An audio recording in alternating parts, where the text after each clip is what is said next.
येवला शहरात काल रात्री एसटी महामंडळाच्या बसचा भीषण अपघात झाला आहे। बसचे ब्रेक अचानक फेल झाल्याने बस रस्त्याच्या कडेला असलेल्या एका दुकानात घुसली आहे।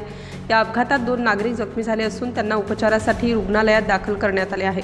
रात्रीच्या सुमारास येवला शहरात ही घटना घडली असून एसटी महामंडळाची बस अचानक नियंत्रणाबाहेर गेली आणि थेट रस्त्याच्या बाजूला असलेल्या दुकानात घुसली आहे।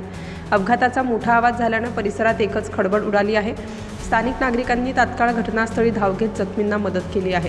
या अपघातात 2 नागरिक हे जखमी झाले असून त्यांच्यावर सध्या रुग्णालयात उपचार सुरू आहेत। सध्या दोघांची प्रकृती स्थिर असल्याची माहिती मिळते आहे। घटनेची माहिती मिळताच येवला पोलीस आणि एसटी महामंडळाचे अधिकारी घटनास्थळी दाखल झाले आहेत। प्राथमिक माहितीनुसार बसच्या ब्रेकमध्ये तांत्रिक बिघाड झाल्यानं हा अपघात झाल्याचा अंदाज व्यक्त करण्यात येतोय। या घटनेमुळे एसटी बसच्या सुरक्षितता आणि देखभालीचा मुद्दा पुन्हा एकदा ऐरणीवर आला असून पोलिसांकडून या प्रकरणाचा पुढील तपास सुरू आहे। स्टार न्यूजसाठी सोनू अडके, नाशिक।